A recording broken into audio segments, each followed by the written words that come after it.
Se abre la sesión.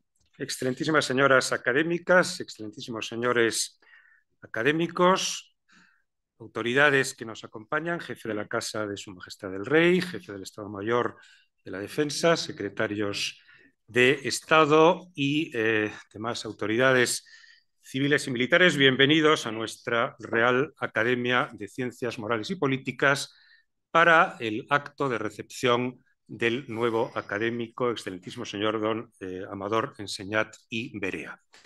Tiene en primer lugar la palabra el excelentísimo señor don Pablo Lucas Murillo de la Cueva, secretario de la Corporación, para dar cuenta del objeto del acto de esta tarde. Hola, venía, señor presidente. Se celebra esta junta extraordinaria y pública para recibir al nuevo académico, excelentísimo señor don Amador Enseñat y Berea, elegido por votación secreta el día 9 de mayo de 2023 para la medalla número 13, cuyo último titular fue el excelentísimo señor don Agustín Muñoz Grandes Galilea. Muchas gracias, señor secretario. Ruego a la académica excelentísima señora doña María Paz Espinosa Alejos y al académico excelentísimo señor don Juan Alfonso Santamaría Pastor se sirvan a acompañar al salón al académico electo.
Tiene la palabra el excelentísimo señor don Amador Enseñat y Berea para leer su discurso de ingreso. Señor presidente, señoras y señores académicos, señoras y señores, todavía bajo el impacto emocional que me produjo mi elección como académico de número por el Pleno de esta Real Academia de Ciencias Morales y Políticas, tras la generosa propuesta de los insignes académicos don Miguel Herrero y Rodríguez de Miñón, don Marcelino Oreja Aguirre y don José María Serrano, agradezco a todos los distinguidos académicos de número su benevolencia al otorgarme su confianza. Valoro sobremanera que hayan mantenido la tradición de que uno de ustedes provenga de la milicia.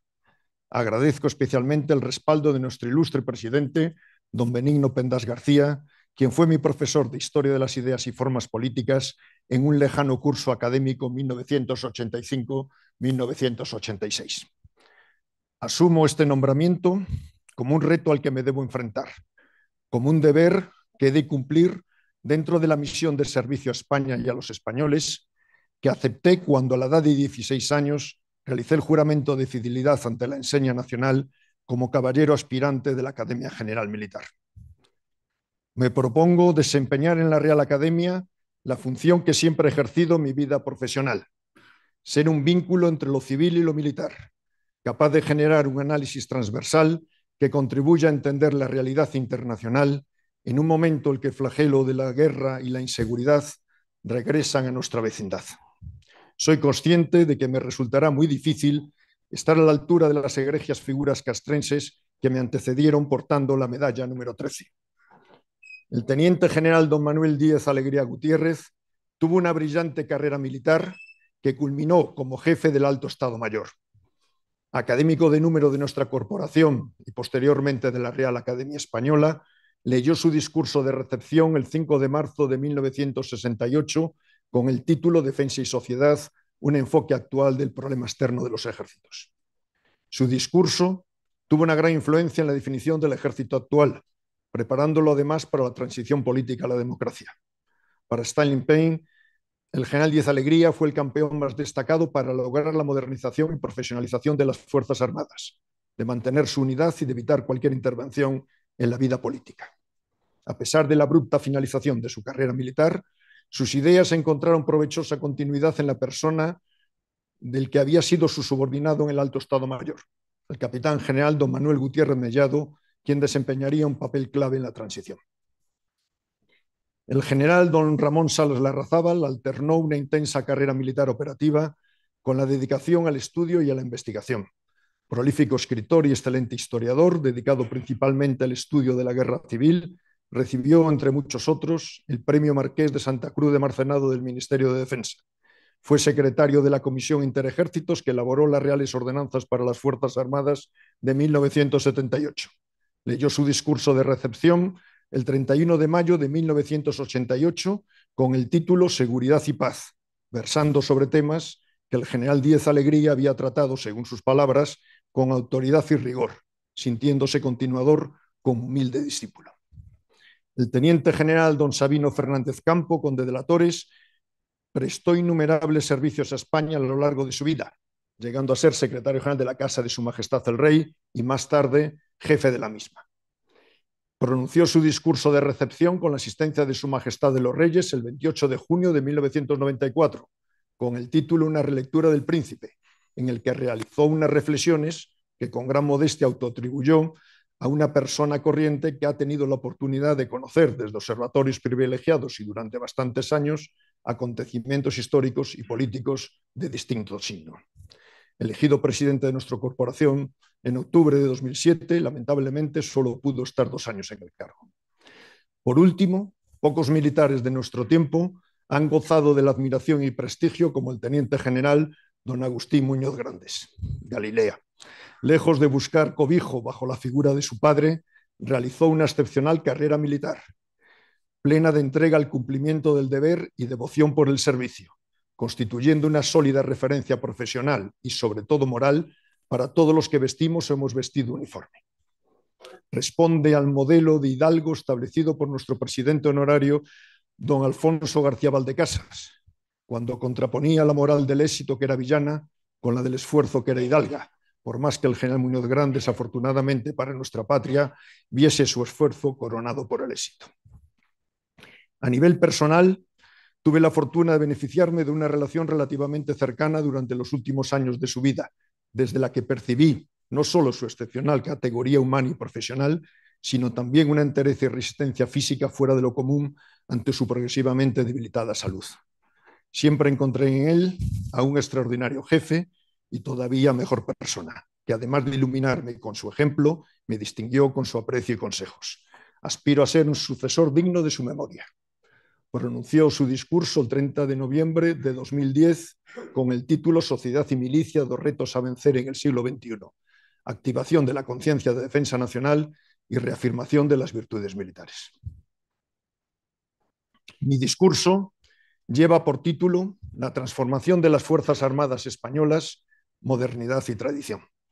Promovido a teniente de artillería en julio de 1983, he sido testigo personal de ese proceso que ha conducido a las Fuerzas Armadas a un mejor servicio a España, un preciso encaje en el Estado constitucional y una profunda integración con el resto de la sociedad. Seguiré la senda de los discursos de mis predecesores de contenido militar. Resaltaré los importantes y vertiginosos cambios acontecidos en el mundo y en España en el ámbito de la seguridad y la defensa, y presentaré cómo las Fuerzas Armadas se han transformado para adaptarse a esos cambios, incrementando su disponibilidad y capacidad para cumplir con su misión y, al mismo tiempo, conservando lo esencial de su código moral, los valores en los que basan su proceder. Los juicios que pueda verter lo son exclusivamente a título personal, sin ser respaldados por el cargo que ejerzo. No pretendo tampoco ostentar representación alguna. Mi condición de gallego ejerciente y de granadino adoptivo me hacen huir de cualquier exceso, salvo los ámbitos de la prudencia y la moderación. En el arte de la prudencia me guío por los aforismos de Baltasar García. La moderación la concibo con nuestro presidente, don Benigno Pendás, como una forma de entender el mundo. Coincidiendo también con él, el justo medio no es un concepto geométrico, sino una guía para la acción.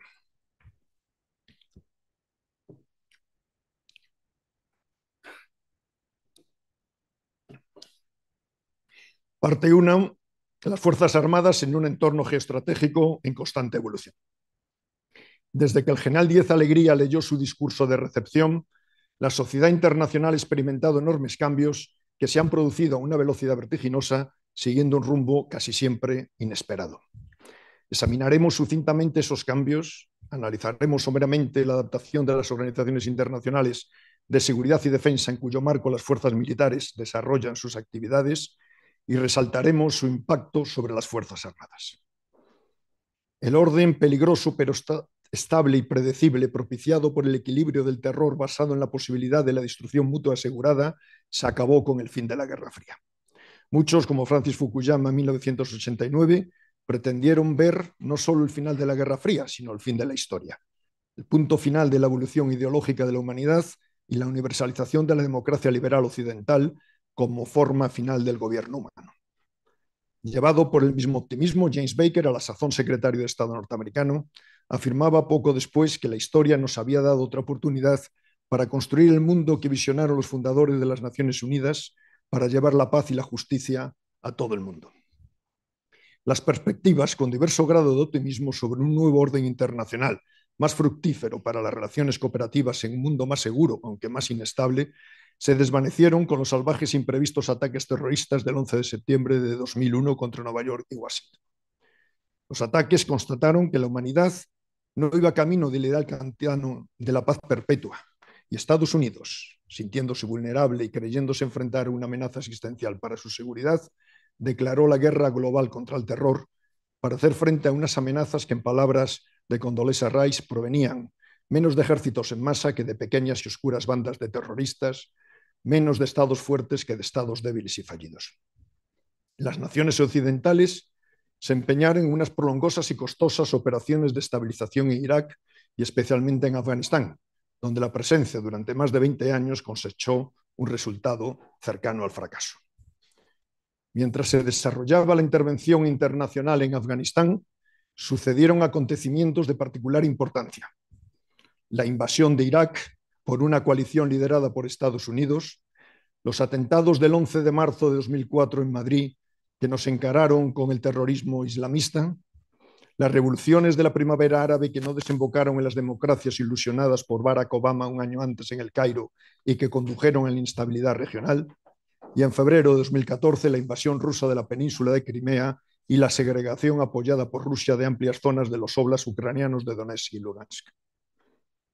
El presidente Putin no valoró adecuadamente la tibia reacción occidental a esa invasión y segregación, así como la aparente debilidad en el seno de la Alianza Atlántica tras desordenada retirada de Afganistán, y creyó que era el momento oportuno para invadir Ucrania el 24 de febrero de 2022. La reacción defensiva ucraniana, esta vez apoyada decididamente por Occidente, y los errores estratégicos y operacionales rusos convirtieron la operación militar especial en un conflicto prolongado muy parecido a una guerra de desgaste que nos ha devuelto al comienzo del ciclo, a una nueva guerra fría más cercana a una guerra caliente. Conflicto que el académico don Emilio Lamo de Espinosa considera que preludia un periodo de turbulencias en el escenario internacional presidido y marcado por la trampa de Tucídides, la tensión entre una potencia emergente, China, y otra declinante, Estados Unidos. La infiltración rusa en África y los ataques terroristas de Hamás y la respuesta de Israel en la Franja de Gaza, con la posibilidad no descartable de una extensión regional del conflicto, no hacen más que acentuar la peligrosidad, inestabilidad e impredecibilidad de la situación geoestratégica del momento, en la que el orden internacional basado en normas se encuentra amenazado. Durante este tiempo, las organizaciones internacionales con responsabilidades en el campo de la seguridad y la defensa tuvieron que adaptarse a la vertiginosa e intensa evolución del escenario geoestratégico que hemos descrito. El fin del enfrentamiento entre bloques propició que la Organización de las Naciones Unidas llevase a cabo una creciente implicación por la paz y seguridad internacionales con unas operaciones de paz que aumentaron en número, complejidad y ambición. El programa de paz y su suplemento de Boutros-Ghali, el informe Brahimi en el mandato de Kofi Annan, así como la nueva agenda de asociación y el informe Ramos-Horta en el mandato de Ban Ki-moon, son claros ejemplos de ello. A lo largo de las 3 últimas décadas, las Naciones Unidas han hecho un esfuerzo ímprobo para tratar de prestar el mejor servicio a la paz y seguridad internacionales. Existe una gran diferencia entre las operaciones de mantenimiento de la paz anteriores a al fin de la Guerra Fría y las misiones multidimensionales e integradas que se llevan a cabo en la actualidad.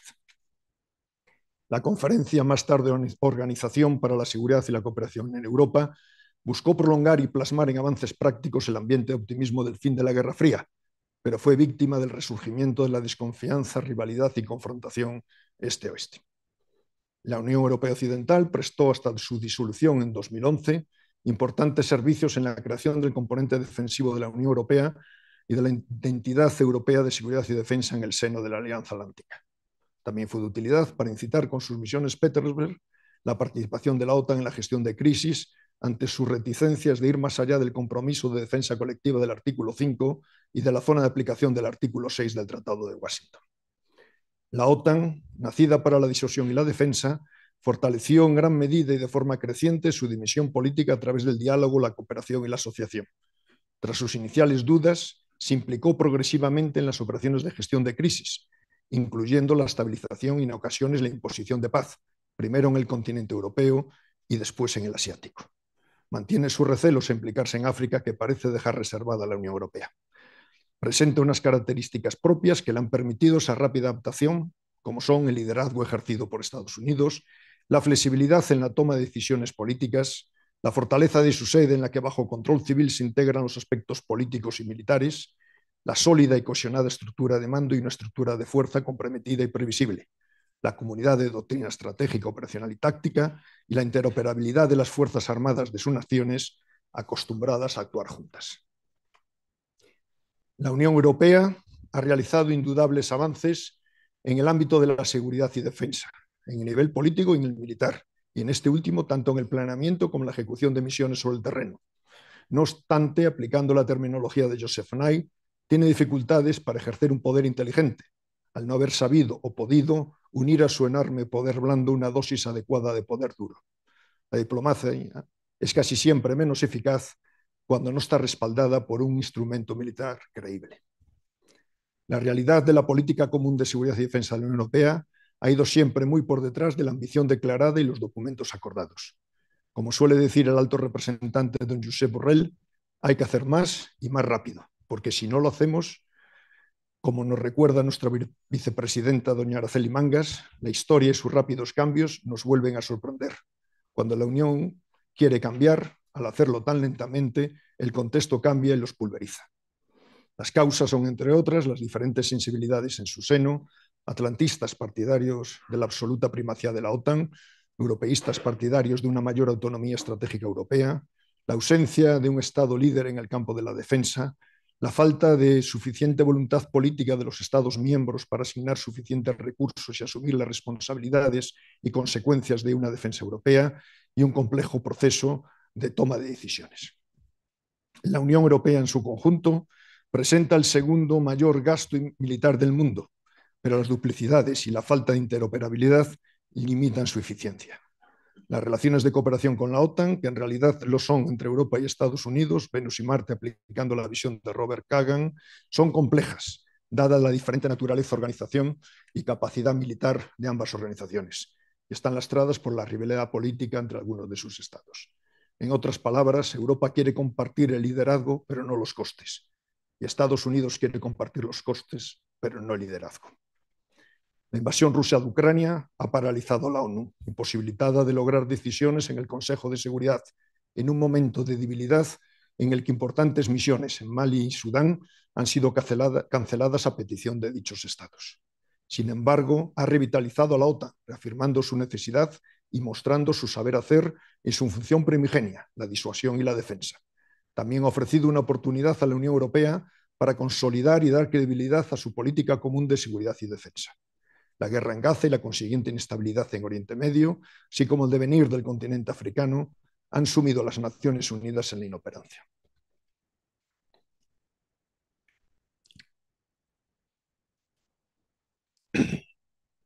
El nuevo escenario geoestratégico ha tenido un considerable impacto sobre las Fuerzas Armadas. El entorno operativo se ha vuelto mucho más volátil, incierto, complejo y ambiguo, mientras se ha de hacer frente a riesgos, amenazas y desafíos de muy variada índole, interconectados y muchos de ámbito global. Ha cambiado el espectro del conflicto, difuminándose la frontera entre la paz y la guerra o conflicto armado, apareciendo entre ambos una zona gris en la que la confrontación es difusa y la forma de actuar es compleja. Los conflictos son en su mayoría simétricos, tanto en la entidad de los contendientes como en las estrategias que aplican. Las estrategias híbridas, en las que se emplean medios convencionales y no convencionales con objetivos militares y no militares, han dejado de ser excepción para convertirse en norma de la confrontación en el mundo actual. Una confrontación en la que intervienen en proporciones mayores que las clásicas los actores no estatales y en la que se actúa más que nunca entre la gente, por la gente y para la gente. La opinión pública propia y la del adversario suelen considerarse los centros de gravedad estratégicos, y de ahí que los contendientes actúen sobre ellas o contra ellas con todo tipo de acciones físicas y cognitivas. En las operaciones de contrainsurgencia y de gestión de crisis hay que ganar los corazones y las mentes de la población, constituyéndose en la clave del éxito de la misión.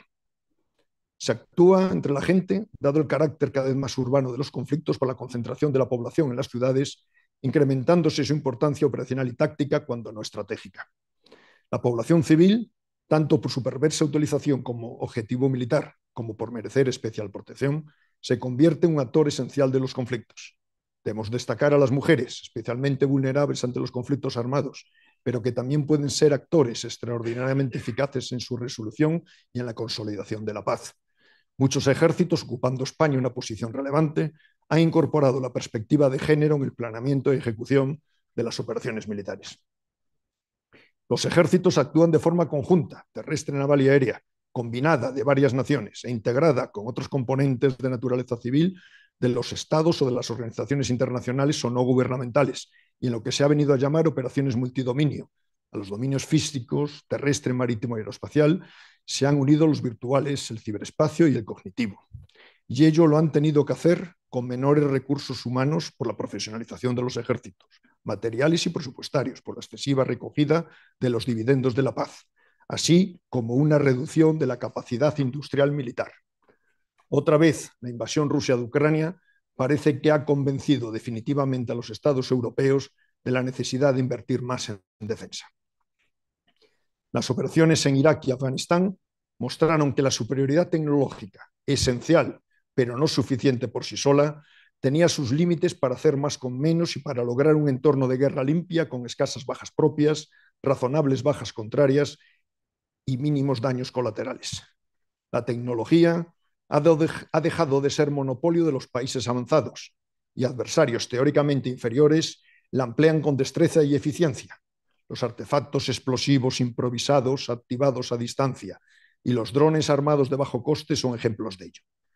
Por otra parte, la inteligencia artificial aplicada al combate presenta unos retos éticos y jurídicos que es necesario abordar, entre ellos la necesidad de intervención humana para decidir el uso de la fuerza letal y la ampliación del derecho internacional humanitario.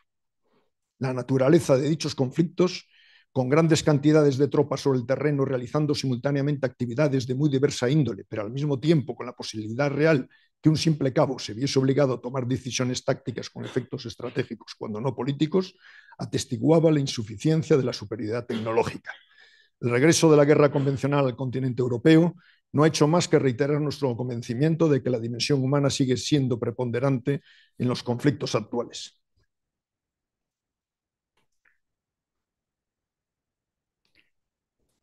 Parte segunda, las Fuerzas Armadas en una nueva sociedad española. Desde el ingreso en la corporación del general Díez Alegría, nuestra sociedad ha experimentado importantes cambios que han sido claves para las Fuerzas Armadas. La recuperación de la democracia, la transformación social, la adhesión de España a las organizaciones internacionales de seguridad y defensa, la definición de una política de seguridad nacional, la mejora de la percepción de la opinión pública sobre las Fuerzas Armadas y la evolución de los presupuestos de defensa. La Constitución de 1978 convirtió a España en un Estado social y democrático de derecho. Una Constitución que tiene muy presente a las Fuerzas Armadas y a lo militar, diferenciándolas claramente de las fuerzas y cuerpos de seguridad y regulando muy adecuadamente su composición, su misión, su mando supremo, su dependencia del gobierno, la jurisdicción militar, el derecho y deber de defender a España, la limitación del ejercicio de ciertos derechos de sus miembros, su competencia exclusiva por el Estado y la necesidad de autorización previa del Congreso de Diputados para ciertas materias. El profesor López Ramón identifica los principios de ordenación constitucional de las Fuerzas Armadas: ejército permanente estatal, separación entre autoridades civiles y militares, subordinación de la autoridad militar a la civil, dependencia militar respecto al Ejecutivo, principio defensivo orientador de su uso, juridicidad y estricta disciplina militar. No me atrevo a decir nada más en presencia de un padre de la Constitución, nuestro presidente de honor, don Miguel Herrero y Rodríguez Miñón. La sociedad española se transformó a la par que el resto de las sociedades occidentales en un proceso de cambio crecientemente acelerado en todo el ecosistema social, como indica el académico don Juan Díez Nicolás. Una clase media ilustrada se convirtió en el segmento más importante de la población. Los desplazamientos del campo a la ciudad y del interior al litoral han dejado grandes zonas con poca y envejecida población, la conocida como España vaciada. La nueva estructura social está seriamente comprometida por la baja tasa de natalidad, mitigada parcialmente con la llegada de inmigrantes, que han dejado de utilizar nuestro país como territorio de tránsito para verlo como lugar de destino. Unas migraciones internacionales que, de acuerdo con nuestra académica doña Carlota Solé, flamante Premio Nacional de Sociología y Ciencia Política 2023, hay que reconceptualizar como una parte intrínseca de procesos más amplios de cambio social, económico, político, cultural y demográfico. En cualquier caso, el envejecimiento poblacional afectará especialmente, si el paro disminuye, a la capacidad de reclutamiento de nuestros ejércitos, en particular de personal formado en las nuevas tecnologías, incapaces de competir por ellos en el mercado laboral por nuestras condiciones salariales. Recuperada la democracia, España alivió su aislamiento internacional y, no sin algún sobresalto, como en el caso de la OTAN, se incorporó como miembro de pleno derecho a las organizaciones internacionales de seguridad y defensa, ya miembro de Naciones Unidas desde 1955 y participante en la Conferencia sobre la Seguridad y la Cooperación en Europa desde su inicio en 1973 y tras ser recibida en el Consejo de Europa en 1977, siendo nuestro presidente de honor, don Marcelino Oreja, ministro de Asuntos Exteriores. España se adhirió sucesivamente a la Alianza Atlántica en 1982, incorporándose a la estructura militar integrada en 1999, a la Comunidad Económica Europea en 1986 y la Unión Europea Occidental en 1988. España y sus Fuerzas Armadas contribuyeron a la defensa colectiva y seguridad compartida de nuestros aliados y a la paz y seguridad internacionales. Nuestras unidades demostraron su preparación y capacidad en todas las operaciones en las que desde entonces han tomado parte. La actuación de las Fuerzas Armadas está orientada y condicionada por la Estrategia de Seguridad Nacional, marco político estratégico de la política de seguridad nacional. Esta estrategia integra, mediante un enfoque sinérgico, las actividades de los ejércitos con las realizadas por las otras herramientas de acción exterior e interior del Estado para garantizar la seguridad nacional. La percepción de los españoles sobre las cuestiones de defensa y las Fuerzas Armadas ha ido mejorando paulatinamente, encontrándose ahora en un momento envidiable. Para don Manuel Campo Vidal, la participación de nuestros militares en operaciones en el exterior desde hace 35 años y su actuación en las crisis interiores en España, incendios forestales, COVID-19, Filomena, erupción del volcán de La Palma, etc., han conducido a una valoración espectacular de los ciudadanos. Por otra parte, la ilegal invasión rusa de Ucrania ha contribuido a mejorar la percepción de la sociedad sobre la necesidad de una defensa adecuada. Los presupuestos de defensa, si bien siempre escasos, han seguido en términos generales los vaivenes de la coyuntura económica española, pero no se fueron incrementando al mismo ritmo que otros indicadores como el Producto Nacional Bruto o el total de los presupuestos generales del Estado. Coincido con el general Jorge Ortega en que la escasez provenía de la falta de percepción de una amenaza concreta, la baja conciencia de defensa en nuestra sociedad y la prioridad otorgada a otras necesidades nacionales. La reconversión industrial, los criterios de convergencia para acceder al euro, la mitigación de las consecuencias de la crisis financiera de 2008 son algunos ejemplos. A ello debemos unir la creencia general inicial de que la suspensión de la prestación del servicio militar era gratuita, obviando la lógica de un ejército profesional, aunque más reducido, es más costoso que uno de reemplazo. Tampoco debemos olvidar la tradicional predilección de la clase política y la sociedad por los gastos sociales frente a los militares, en una dicotomía heredera del viejo dilema cañones o mantequilla, que resulta paradójicamente errónea cuando no engañosa. No obstante, los presupuestos de defensa han mejorado sustancialmente tras el compromiso expresado por el presidente del Gobierno en junio de 2022 de alcanzar el 2% del Producto Nacional Bruto en 2029. Las razones que explicaban las restricciones presupuestarias se han dado la vuelta. Los ciudadanos somos más conscientes de los riesgos y amenazas a los que nos enfrentamos y, por consiguiente, de la necesidad de una defensa más fuerte. Y quizás lo más importante, existe un consenso entre los principales partidos políticos del gobierno y de la oposición para considerar el esfuerzo presupuestario en defensa como una inversión con efectos beneficiosos para la seguridad y la prosperidad de los españoles.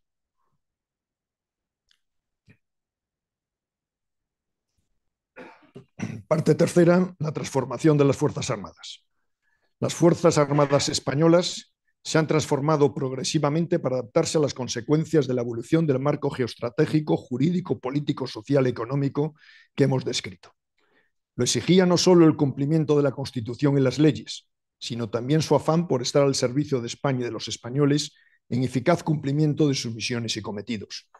Las Fuerzas Armadas han sido capaces de conjugar modernidad y tradición para convertirse en un ejército moderno al servicio de un Estado y una sociedad democráticos, preservando lo esencial de su código moral y reafirmando los valores de la vocación y profesión militar. El proceso seguido respondía a una ambición, una ilusión, pero no obedecía a un plan preconcebido. Se anhelaba y se percibía el destino final, pero no se tenía claro el camino a seguir. Hubo que hacer camino al andar, trabajando simultáneamente en múltiples ámbitos y respondiendo a circunstancias inesperadas. La regla empleada fue integrar en lo posible la normativa aplicable de las Fuerzas Armadas en la común de la Administración General del Estado, si bien adaptándola a las singulares condiciones de la vida y organización castrense. Los aspectos claves de ese proceso fueron su encaje en el ordenamiento constitucional, subordinadas al poder civil y respondiendo a las directrices de una política de defensa, con sus miembros regidos por una legislación de personal y de enseñanza adecuadas, constituyendo una valiosa herramienta tanto para la acción exterior como interior del Estado y contribuyendo al desarrollo de la capacidad de innovación y desarrollo industrial y tecnológico de España. El primer paso fue la incardinación de las Fuerzas Armadas en la Constitución, y más concretamente su subordinación al Poder Ejecutivo y la reforma de la justicia militar. En respuesta al mandato del artículo 8.2 de la Constitución, se promulgaron sucesivamente 3 leyes orgánicas de la defensa nacional. La primera, de julio de 1980, no plasmó adecuadamente lo que el general Díez Alegría consideraba que había constituido siempre un axioma, la subordinación del ejército al poder civil, y tuvo que ser reforzada o reformada en enero de 1984. No supo resolver, o cuando menos lo hizo de forma ambigua, la relación entre el artículo 97 de la Carta Magna, por la que el Gobierno dirige la administración civil y militar y la defensa del Estado, y las misiones atribuidas a las Fuerzas Armadas en el artículo 8.1. Tal ambigüedad y un sentimiento tan persistente como equivocado de una autonomía militar se habían evidenciado en ciertas actitudes y comportamientos en los tristes sucesos del 23 de febrero de 1981. Posteriormente, los cambios experimentados en el entorno geoestratégico y en la sociedad española hicieron necesaria la promulgación de una nueva ley orgánica en 2005, que, entre otras cosas, delimita nítidamente las atribuciones de los poderes del Estado y las autoridades militares, introduce nuevas misiones para las Fuerzas Armadas y establece una nueva organización militar. La reforma de la justicia militar se llevó a cabo mediante diferentes disposiciones legislativas para ajustarla a la letra y el espíritu de la Constitución. Con 4 leyes orgánicas, cada una en su ámbito, se crea una jurisdicción castrense sometida a los principios constitucionales, integrada en el Poder Judicial, equiparándola a estos efectos a la jurisdicción ordinaria. La Ley Orgánica de la Competencia y Organización de la Jurisdicción Militar de 1987 asegura el principio de unidad jurisdiccional y que la jurisdicción castrense sea administrada por juzgados y tribunales integrantes del Poder Judicial.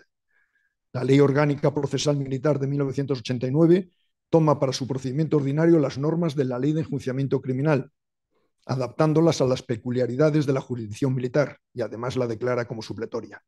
El Código Penal Militar de 2015 se constituye definitivamente en un anexo del Código Penal Común, limitando el ámbito de la jurisdicción militar a lo estrictamente indispensable. El régimen disciplinario de las Fuerzas Armadas de 2014 adopta la jurisprudencia de los tribunales y se adapta a un ejército enteramente profesional, manteniendo una separación nítida entre los ámbitos sancionadores, penal y disciplinario.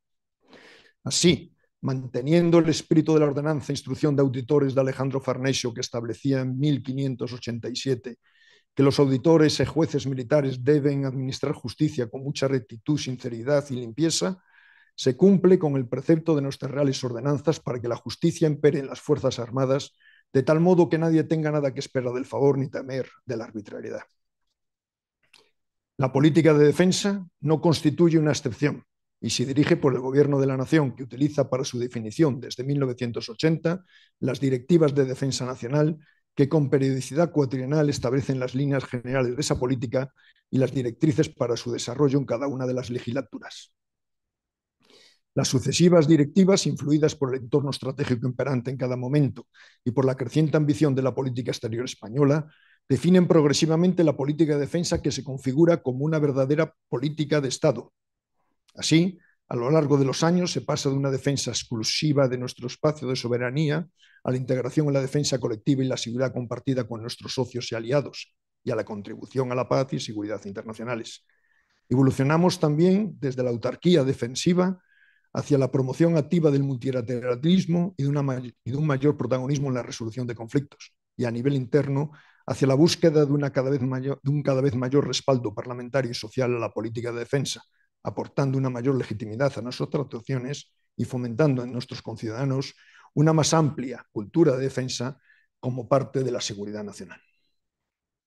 Respecto a las Fuerzas Armadas, 5 son los aspectos más relevantes: su transición hacia un ejército completamente profesional, el fortalecimiento progresivo de la figura del jefe de Estado Mayor de la Defensa y de los órganos conjuntos, su transformación dinámica y permanente como la clave para mejorar su eficacia, su consideración como un elemento relevante de la acción exterior del Estado dentro de la acción única del Estado en materia de seguridad y defensa, y su participación en el Sistema Nacional de Protección Civil, principalmente con la Unidad Militar de Emergencias. Los sucesivos cambios modernizadores introducidos en las Fuerzas Armadas exigieron un proceso de regulación progresiva de su régimen de personal, llevado a cabo por diferentes leyes.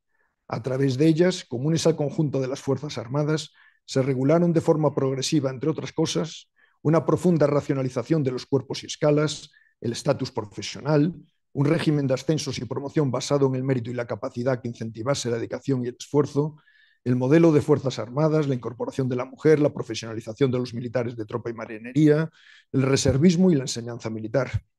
Las leyes exigieron importantes sacrificios para sus miembros, algunos sentimentales, porque afectaban a tradiciones muy enraizadas, como la integración de las armas en un cuerpo general, y otros más tangibles, como la variación de las expectativas profesionales. Sacrificios que se consideraron necesarios para modernizar y garantizar la eficacia de las Fuerzas Armadas. También supusieron una redacción de su entidad. En 1984 tenían 373.000 efectivos, mientras que la Ley de la Carrera Militar de 2007 fija el número máximo en activo no alcanzado entre 130.000 y 140.000.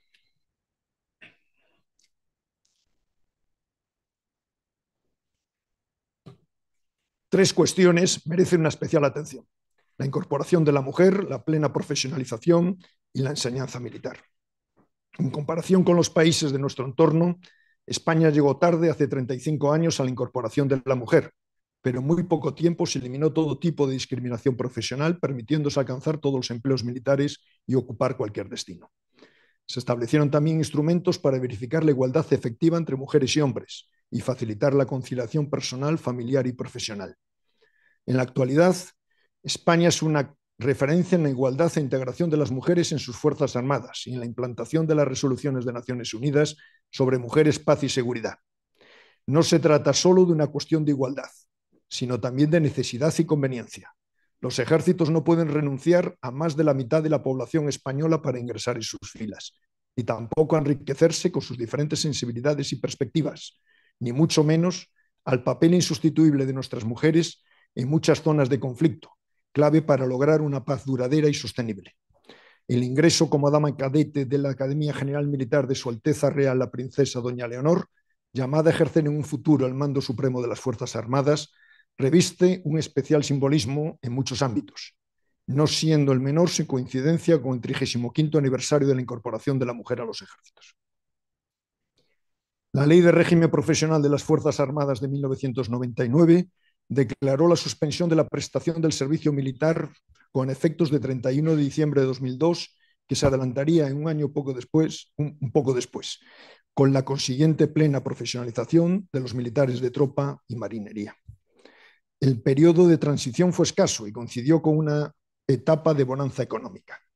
La mencionada ley no ofrecía atractivos suficientes y no pudo conseguir los objetivos de reclutamiento perseguidos. Fue necesaria otra ley, la de Tropa y Marinería de 2006, para establecer un nuevo modelo que permitió una relación temporal más prolongada con las Fuerzas Armadas, facilitó la formación y la acreditación de competencias, mejoró la reinserción laboral y aportó mayores incentivos socioeconómicos a su finalización. Su implantación se vio además favorecida por la recesión económica provocada por la crisis financiera de 2008. Es indudable que la suspensión del servicio militar obligatorio se llevó consigo algunas de las ventajas que proporcionaba. El general Muñoz Grandes hizo referencia a ellas en su discurso. Nos tocaría trabajar para que no se debilite el vínculo entre las Fuerzas Armadas y el resto de la sociedad y para obtener el máximo partido de los reservistas como contribución de la ciudadanía a la defensa nacional. La Ley de la Carrera Militar de 2007 integró la enseñanza militar en el sistema educativo general con las adaptaciones debidas a la condición militar. Los cambios más significativos se produjeron en la enseñanza de formación, en la que manteniendo la exigencia de una excelente formación militar, se añadió como requisito la obtención de un título de grado universitario para acceder a las escalas de oficiales y una titulación de formación profesional de grado superior para las escalas de suboficiales. Para los militares de tropa y marinería se ha de procurar que a lo largo de su permanencia en filas obtengan un título de técnico de formación profesional de grado medio. Se necesitó tiempo, especialmente en el ejército de tierra, para implantar adecuadamente el nuevo sistema, en particular para compatibilizar la impartición de la enseñanza universitaria con una exigente instrucción y adiestramiento. Las evoluciones realizadas nos aseguran la gran preparación profesional y elevado espíritu militar de los nuevos oficiales, suboficiales y militares de tropa. La práctica y el desarrollo legislativo, especialmente la Ley Orgánica de la Defensa Nacional de 2005, ampliaron la misión de las Fuerzas Armadas establecida en el artículo 8.1 de la Constitución, para incluir la contribución militar a la seguridad y defensa de España y sus aliados, el mantenimiento de la paz, la estabilidad y la ayuda humanitaria, la preservación de la seguridad y bienestar de los ciudadanos en los supuestos de catástrofe o calamidad y las misiones de evacuación de residentes españoles en el extranjero. Las Fuerzas Armadas se convirtieron así en una herramienta de la acción exterior e interior del Estado. Las Fuerzas Armadas han participado desde 1989 en operaciones en el exterior, llevadas a cabo principalmente en el marco de las organizaciones internacionales de seguridad y defensa, respondiendo a la evolución del contexto estratégico internacional y a la posición internacional de España.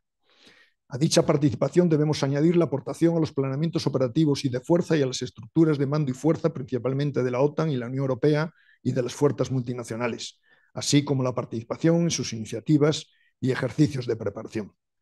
Todas ellas constituyen una plasmación del compromiso de España con la defensa colectiva y la seguridad compartida que conlleva retornos de todo tipo, no exclusivamente militares. Sin menoscabo de otras acciones que las Fuerzas Armadas llevan a cabo en el territorio nacional, ha sido la creación de la Unidad Militar de Emergencias en octubre de 2005 la medida más importante del Gobierno de la Nación para dotarse de una nueva herramienta con la que contribuir a la acción interior del Estado en un campo tan complejo como es el de la protección civil. La Ley Orgánica de la Defensa Nacional de 2005 respaldó el acierto y la necesidad de la creación de esa unidad y el Gobierno la integró plenamente en el Sistema Nacional de Protección Civil con un protocolo de intervención específico. La Unidad Militar de Emergencias es la respuesta de primera intervención militar ante emergencias y catástrofes, pero no la única posible, pudiendo ser reforzada con medios y capacidades e incluso con unidades del resto de las Fuerzas Armadas. Como abogaba el general Díez Alegría, se ha logrado aunar la consecución de las capacidades militares que las Fuerzas Armadas necesitan para el cumplimiento de sus misiones, con el fomento de la industria de defensa nacional y el fortalecimiento de la investigación, desarrollo e innovación tecnológica. El académico don José María Serrano nos recordó que incluso el apóstol del liberalismo económico Adam Smith consideraba importante que el reino dependiese lo menos posible de sus vecinos para los productos necesarios para su defensa. Disponer de una sólida base industrial y tecnológica de la defensa es esencial para garantizar la autonomía estratégica nacional y contribuir a la europea. Su fortalecimiento ha sido un objetivo de siempre, ya recogido en la Ley de Dotaciones de 1982, que ha recibido un considerable impulso con la materialización en curso del compromiso de incrementar los presupuestos de defensa. Ya hemos dicho que la defensa ha dejado de considerarse un gasto para ser tratado como una inversión.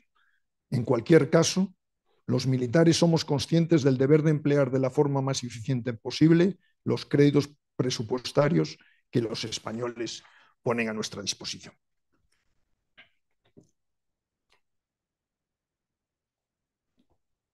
En parte cuarta, la actualización y pervivencia del Código Moral de las Fuerzas Armadas.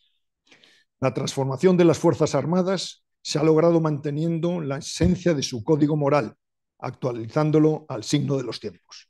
Las ejemplares pero desfasadas Reales Ordenanzas de Carlos III de 1768 fueron reemplazadas por las Reales Ordenanzas para las Fuerzas Armadas de 1978, adaptándose a la realidad social del momento, pero preservando los valores esenciales de nuestra profesión y el espíritu militar español.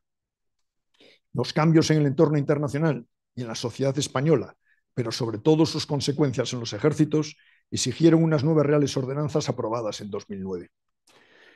Más allá de cambios formales, las Reales Ordenanzas siguen reflejando a la milicia como una religión de personas honradas, portadoras de unas virtudes o valores que pueden ser denominados militares no por su exclusividad, sino por ser una exigencia para los que vestimos su uniforme.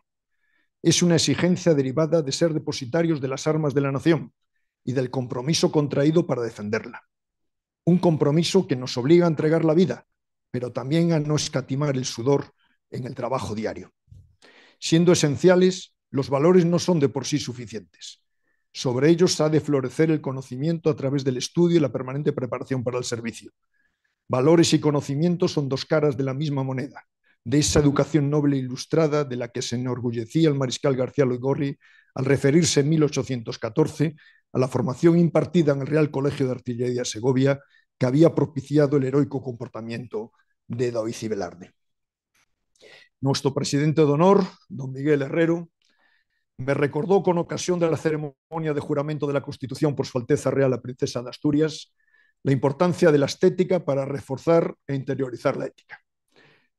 La liturgia castrense es pródiga en rituales que encierran un significado que, además de crear un ambiente de solemnidad, respeto y emoción entre los asistentes a una ceremonia, infunden entre los militares participantes un sentimiento de grupo y un compromiso con los valores fundamentales de la carrera de las armas.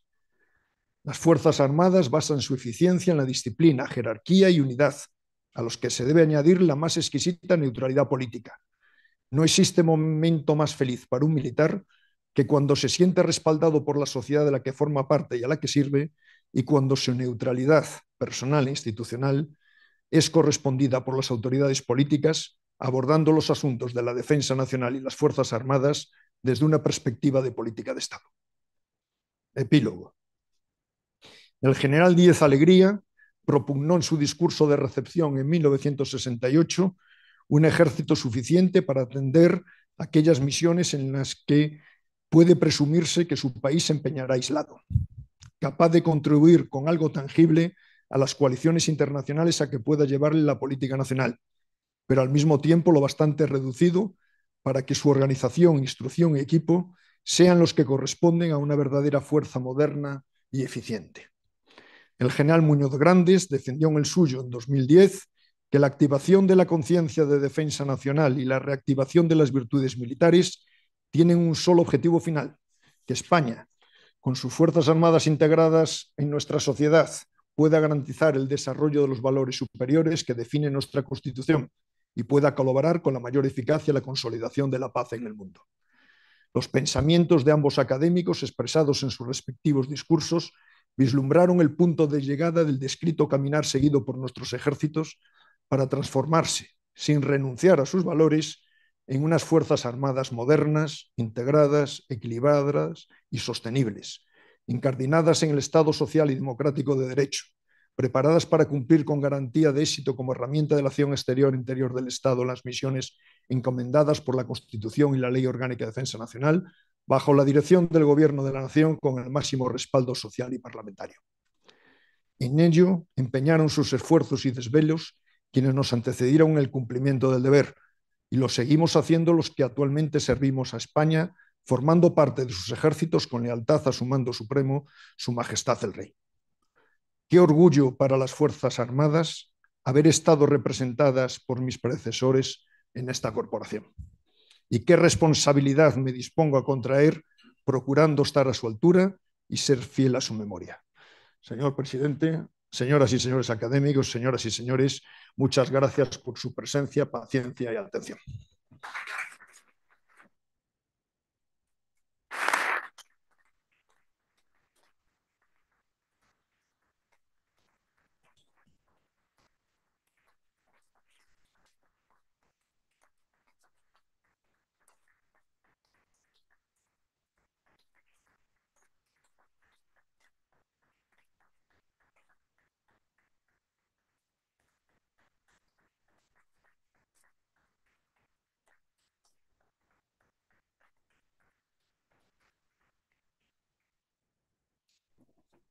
Muchas gracias al excelentísimo señor don Amador Enseñat y Berea por este espléndido discurso, y tiene a continuación la palabra el excelentísimo señor don José María Serrano Sanz para leer el discurso de contestación en nombre de la corporación. Señor presidente, señoras y señores académicos, autoridades, señoras y señores. La recepción de un nuevo académico es siempre un día muy especial para nuestra corporación y un honor para quien se encarga de dar expresión pública a la solemnidad contestando al electo. En mi caso, a ese honor se añade una triple satisfacción. Primero, por el acierto en la persona elegida, el general de ejército Amador Enseñat y Berea, del que ahora les hablaré. Segundo, porque se trata de un digno sucesor de quien fuera nuestro inolvidable y querido compañero, el teniente general Agustín Muñoz Grandes Galilea. Y finalmente, porque con su elección mantiene viva la presencia de las Fuerzas Armadas en la Real Academia y al cabo muestra nuestro compromiso con institución tan fundamental.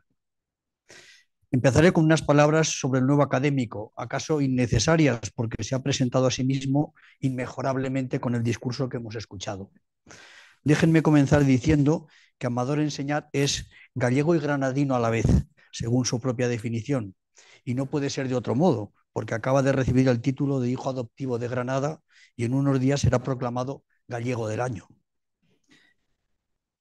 Proveniente de una familia de raíces castrenses, su cursus honorum militar es impresionante.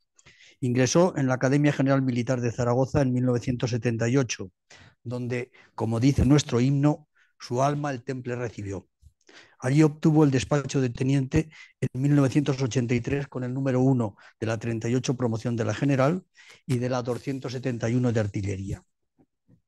En 2021, al ser nombrado jefe de Estado Mayor del Ejército de Tierra, ascendió al empleo de general de ejército, el más elevado por debajo del de capitán general que ostenta Su Majestad el Rey.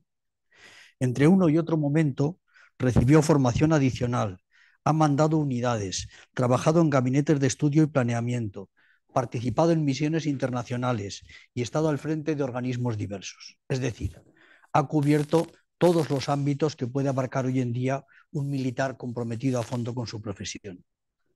Sin ánimo de exhaustividad y en apretada síntesis, permítanme ofrecerles una breve muestra de esta amplitud de perspectivas. En formación, al margen de los cursos obligados para los distintos ascensos y otros voluntarios, ha realizado el curso de Estado Mayor del Ejército de Tierra y el curso avanzado de mando y Estado Mayor en el Reino Unido. En cuanto a unidades, entre otras muchas, estuvo en la Guardia Real como teniente y capitán. Y como coronel mandó el Regimiento de Artillería Antiaérea número 71. Siendo comandante, teniente coronel y coronel, estuvo destinado en variados destinos, entre los cuales destacaría la División de Planes del Estado Mayor del Ejército de Tierra y la Secretaría General de Política de Defensa del Ministerio de Defensa. Su atención a los asuntos internacionales le viene de lejos, pues ya siendo capitán participó en la Unidad de Verificación Española en el Estado Mayor de la Defensa. Más adelante estuvo en Bosnia y Herzegovina con la Brigada de Infantería Ligera Aerotransportable como comandante, o siendo coronel en el Cuartel General Internacional de Naciones Unidas en el Líbano. Finalmente, en calidad de oficial general, ha sido secretario general del MADOC, el Mando de Adiestramiento y Doctrina, general director de Enseñanza, Instrucción, Adiestramiento y Evaluación del Ejército de Tierra, director del Gabinete Técnico de la Ministra de Defensa y después jefe de Estado Mayor del Ejército de Tierra. Sin embargo, con ser esto mucho y aún más lo omitido, no nos ofrece una perspectiva completa de la personalidad del nuevo académico, porque otra faceta de la misma, que complementa bien la anterior, es un permanente interés por el mundo intelectual, no solo en el ámbito militar, sino también en el civil. Se licenció en Ciencias Políticas y Sociología por la Universidad Complutense en 1990 en la especialidad de Estudios Internacionales y ha realizado diversos cursos de posgrado, como el Máster de Relaciones Internacionales del Instituto Ortega y Gasset. También ha sido profesor en varios centros universitarios, ha impartido numerosas conferencias y tiene una apreciable lista de publicaciones. En suma, es un militar cultivado y reflexivo, de la estirpe de quienes creen obligada la cervantina comunión de las armas y las letras. El discurso que acabamos de escuchar bien lo demuestra. A su examen paso. Transformación, modernización y tradición en las Fuerzas Armadas Españolas. He ahí los términos claves del discurso presentes en el propio título y que anuncian su importancia. El nuevo académico no ha elegido un tema fácil. Es complejo y comprometido, pero impecablemente desarrollado. El texto está llamado a ser una referencia obligada para quienes deseen conocer la evolución de las Fuerzas Armadas Españolas en un periodo trascendental. El punto de partida simbólico que adopta es el día 5 de marzo de 1968, cuando el teniente general Manuel Díez Alegría leyó en este mismo salón su discurso de ingreso en nuestra corporación y explicó en qué debería consistir, en su opinión, la transformación ideal de las Fuerzas Armadas Españolas. Dos principios allí expuestos por Díez Alegría lo resumen desde mi perspectiva. La subordinación del ejército al poder civil como axioma y que los ejércitos nacionales deben tener una mentalidad abierta a lo internacional. Si tales ideas podían resultar audaces, visionarias incluso entonces, 55 años después están en la esencia misma de las actuales Fuerzas Armadas Españolas. Para llegar a este punto, la transformación ha sabido conjugar modernización y preservación de las mejores tradiciones. La modernización ha tenido, en mi opinión, tres vectores. Primero, establecer con nitidez el lugar de las Fuerzas Armadas en la estructura institucional española. Segundo, abrirlas definitivamente a un horizonte internacional. Y tercero, adaptar su organización interna a las nuevas realidades con un espíritu de mejora permanente. La preservación de las mejores tradiciones tiene que ver con el mantenimiento de sus símbolos y valores, puestos al día por medio de la reelaboración de las Reales Ordenanzas. Dos fuertes impulsos han hecho posible esa profunda transformación, de acuerdo con la interpretación del general Enseñat. De un lado está el cambio político que modificó los parámetros institucionales de las Fuerzas Armadas tras la instauración del régimen democrático. Cambio que no se puede desligar de la más que evidente transformación social con dimensiones económicas y culturales a partir de los años 60, que naturalmente influyó en los profesionales de la milicia como parte que son de la sociedad. De otro lado, están las profundas mutaciones en el escenario internacional, que han hecho imprescindible a todos los ejércitos adaptarse a un nuevo entorno geoestratégico y prepararse para estar inmersos en conflictos diferentes de los tradicionales. Permítanme subrayar además que las citadas palabras del general Díez Alegría tienen el valor de mostrar que entre los militares más cultos, inteligentes y abiertos, ya en puestos de responsabilidad a finales de los 60, se anticipaba, deseaba y preparaba lo que estaba por venir. Sabemos, en consecuencia, que muchos de los cambios de que hablamos hoy se pensaron e impulsaron también desde dentro de las propias Fuerzas Armadas. El recuerdo del capitán general Manuel Gutiérrez Mellado, que también ha citado el nuevo académico, se ha dicho, ha sido establecer con nitidez el lugar de las Fuerzas Armadas en la estructura institucional española y definir su papel en la política de defensa y seguridad nacional a partir de la Constitución de 1978. De todo ello, lo más decisivo es la inequívoca subordinación al poder civil, el axioma de Díez Alegría, que puso punto final a la vieja querella entre militarismo y civilismo en la España contemporánea, según la expresión de Seco Serrano. El general Enseñat ha señalado que si fue complicado trasladar los principios constitucionales a la primera ley orgánica de la defensa nacional, esos principios quedaron claramente consignados en las dos siguientes. La primacía del poder civil se expresa con la definición de la política de defensa, materializada desde 1980 en periódicas directivas de defensa nacional, promulgadas por el presidente del gobierno. Como nos dice el general Enseñat, el examen de las 10 emitidas es el mejor medio para ver cómo han cambiado las prioridades de la defensa nacional y con ellas las propias Fuerzas Armadas. A partir de 2011 se elaboran también las estrategias españolas de seguridad, apoyadas desde 2015 en la Ley de Seguridad Nacional.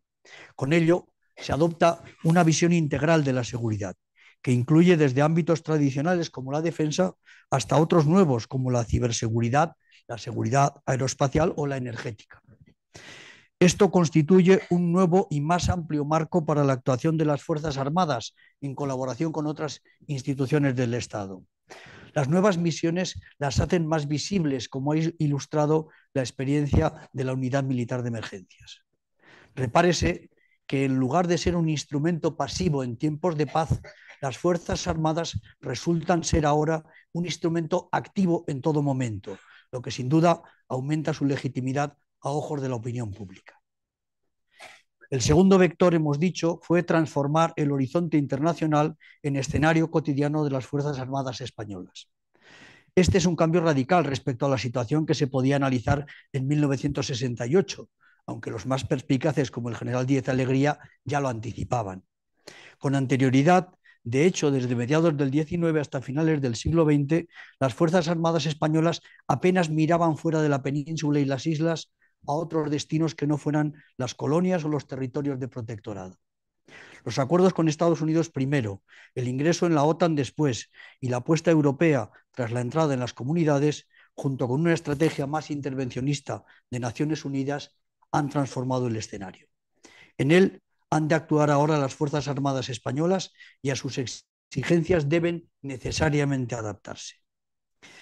Si en 1968 el escenario estaba dominado por la Guerra Fría y el llamado equilibrio del terror, al orden internacional de hoy no cabe aplicarle calificativos tranquilizadores. Tanto si el factor dominante es la trampa de Tucídides, pensando en el juego de poder entre Estados Unidos y China, como si estamos ante un nuevo imperialismo ruso, o finalmente el cáncer de Oriente Próximo se revela incurable, la inestabilidad parece ser denominador común de tiempos venideros. Si de algo nos hallamos lejos es del pretendido fin de la historia, aunque Yugoslavia debería habernos vacunado en los 90 contra el optimismo.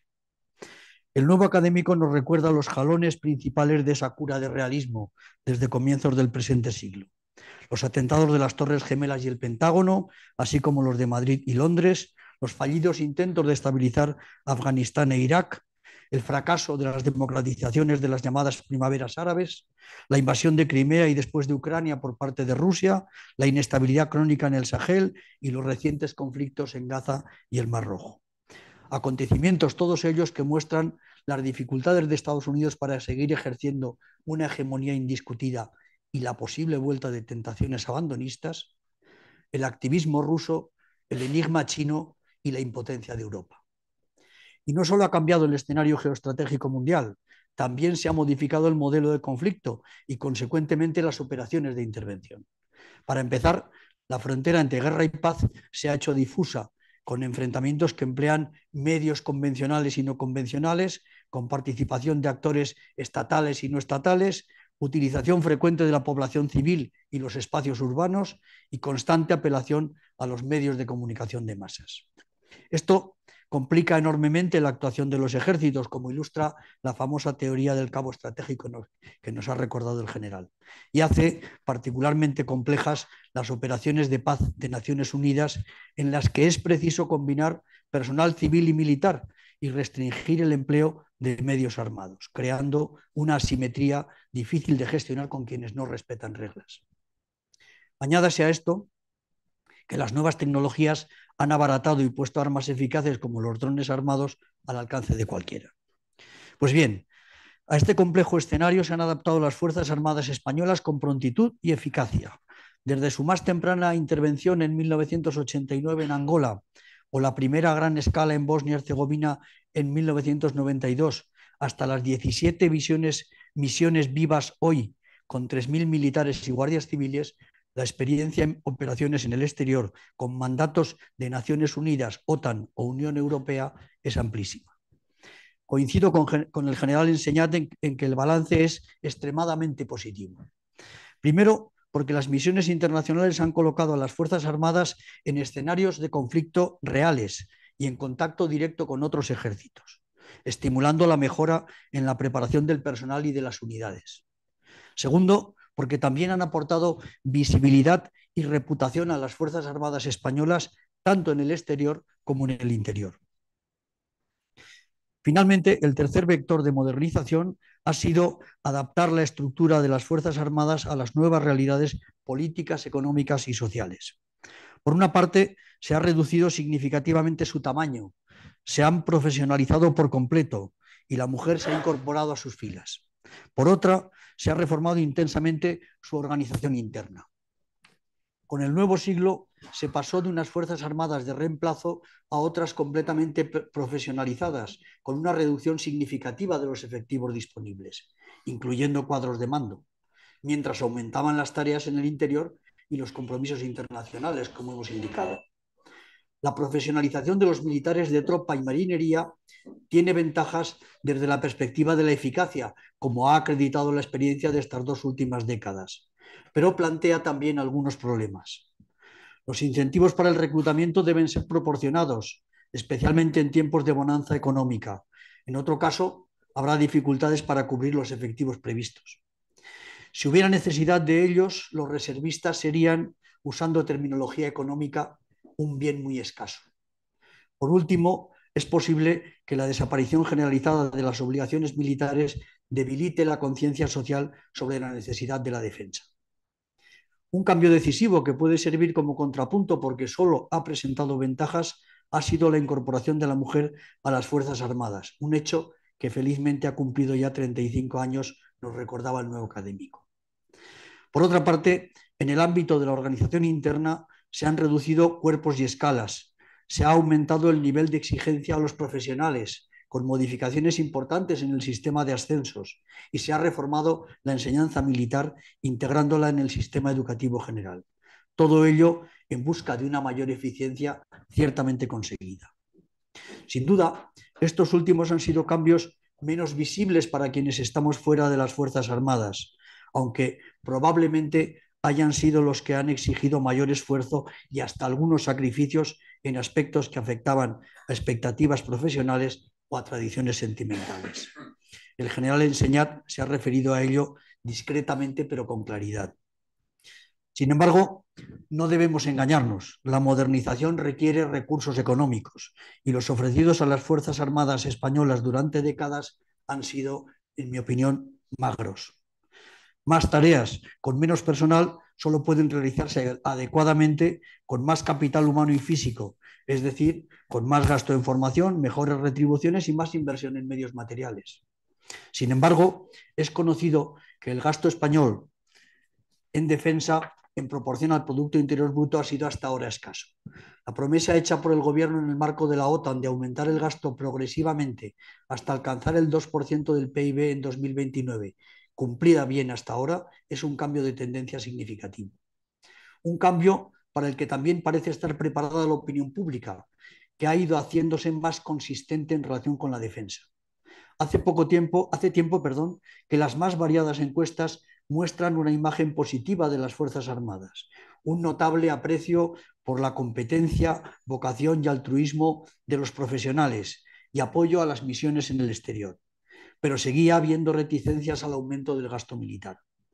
En los últimos tiempos, algo parece estar cambiando y las encuestas empiezan a mostrar una mayor conciencia de los riesgos por una parte y por otra y en consecuencia una cierta disposición colectiva al aumento del presupuesto. Pasemos ahora a los valores y los símbolos, la última parte del discurso redactada a modo de colofón para subrayar su trascendencia. Ya dejó escrito Ortega y Gasset: la fuerza de las armas no es fuerza bruta, sino fuerza espiritual. La sustitución de las reales ordenanzas históricas procedentes del siglo XVIII no podía ser un proceso sencillo. Habían estado vigentes tanto tiempo que necesariamente se había producido una identificación de generaciones y generaciones de militares con los valores que encarnaban. Tras las reales ordenanzas de 1978, están hoy vigentes las de 2009. Actualizar su contenido para que respondieran a una realidad social muy distinta era tan imprescindible como preservar lo mejor de esa tradición centenaria. Ese era el límite de la transformación de las Fuerzas Armadas españolas: conjugar modernidad con tradición, un logro que quizá en ningún otro ámbito se aprecie más claramente que en el de los valores y los símbolos. Sobre los valores, dice el nuevo académico que no deben considerarse exclusivos de los militares, porque son valores cívicos que deberían compartir todos los ciudadanos, si bien constituyen una exigencia para quienes han hecho de la milicia su modo de vida. Y añade que los valores se han de combinar con la formación y el conocimiento para garantizar eficacia en la acción. Compartimos también con él que para hacer presente la importancia de los valores y animar a interiorizarlos, los símbolos y la liturgia castrense resultan un poderoso instrumento que no cabe descuidar. Como nos dejó dicho el general Muñoz Grandes Galilea, los símbolos fortalecen la voluntad, exaltan el sentimiento e impulsan al sacrificio. Voy a concluir estos breves comentarios sobre el excelente e importante discurso de nuestro nuevo académico, subrayando que la transformación de las Fuerzas Armadas españolas en los últimos decenios solo puede ser calificada de ejemplar y extraordinaria por quienes la hemos contemplado, aunque de cerca, desde fuera. Es, sin duda, una de las instituciones del Estado que más eficientemente se ha transformado para mejor servir a la sociedad y contribuir así a su progreso. Y lo he hecho, además, conservando la propia esencia. El discurso del nuevo académico asegura que nuestra Real Academia cuenta desde hoy con una voz autorizada para enriquecer sus debates con las perspectivas del mundo militar y de las relaciones internacionales. Con permiso del presidente y en nombre de la corporación, me complace dar la bienvenida más calurosa a nuestra institución al general Amador Enseñat y Berea. Muchas gracias.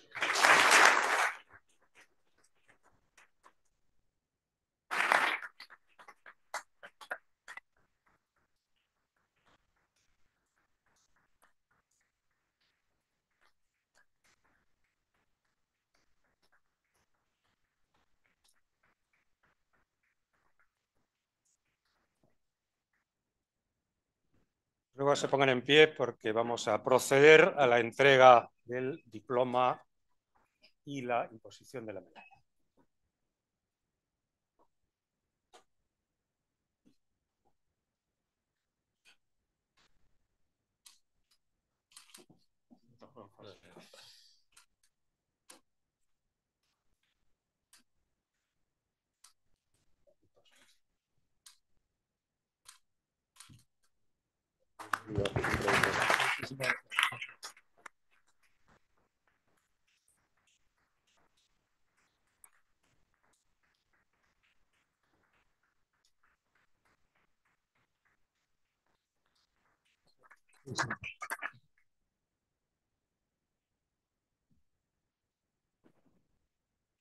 Luego al ya académico de número, don Amador Enseñat, que queda admitido como tal en la corporación, que tome asiento junto a sus compañeros en señal de pública y pacífica posesión.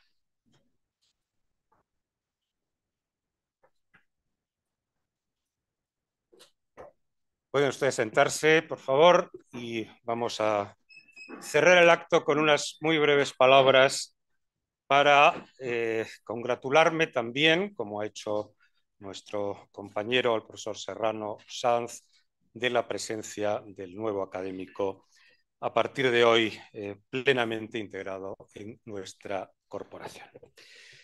Quiero saludar, ya lo hice anteriormente, a las autoridades que nos acompañan en el estrado, pero también muy particularmente a nuestra querida Jueni, viuda del recordado añorado y admirado Agustín Muñoz Grandes. Bienvenido también, presidente emérito del Tribunal Constitucional, embajador de España ante la República de Italia, presidente de la COE, exministros, señores diputados que he visto que han tenido que partir para cumplir su obligación a la hora de votar en el Congreso de los Diputados, señores senadores que también nos acompañan. Sean todos ustedes muy bienvenidos a esta casa. Hemos escuchado dos espléndidos discursos, como ingreso y como contestación, y en este sentido querría decirles que me congratulo también como presidente de que se prolongue la fecunda tradición de contar entre nosotros con un militar ilustre. Se ha recordado, como merece, a don Agustín Muñoz Grande y a todos sus antecesores en esta medalla.